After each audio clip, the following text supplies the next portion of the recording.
pois dans leur cosse. 5 pois qui vivaient dans leur cosse au fond d'un jardin rêvaient de connaître le monde.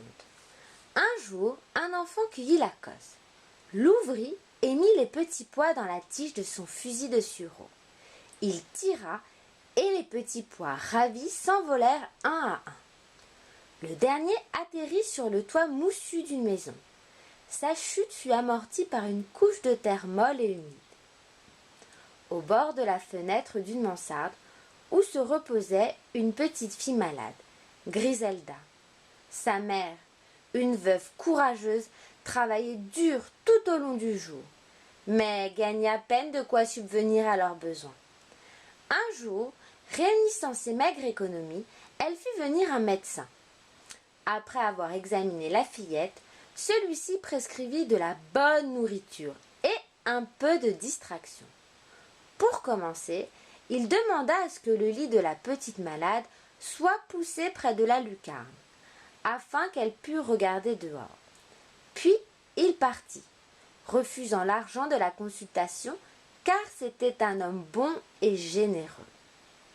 Griselda fut ravie de voir le ciel, les nuages. Mais ce qui l'enchanta par-dessus tout, c'est une jolie tige de pois penchée vers la fenêtre. Pour lui faire plaisir, sa maman l'arrosa et y mit un tuteur qui la soutiendrait.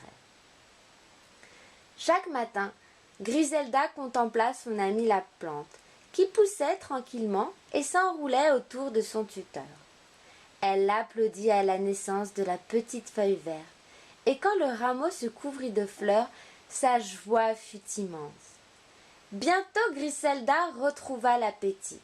Le médecin avait fait déposer chez elle un panier de délicieuses provisions que sa maman s'empressa de lui servir. La petite fille se régala. Peu à peu, son état s'améliora.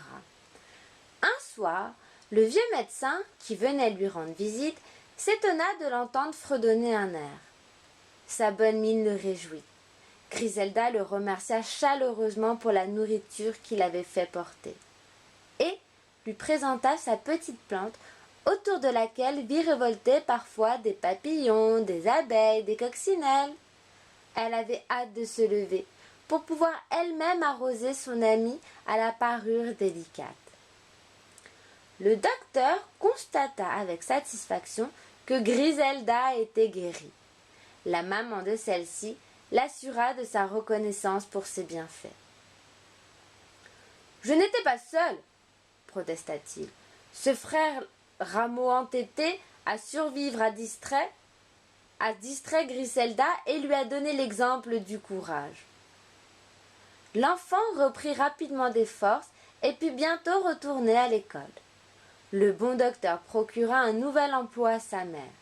Quant à la petite plante, elle vécut longtemps, car on s'occupait bien d'elle.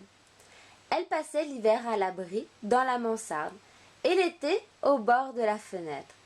Elle se demanda bien ce qu'avaient pu devenir ses frères.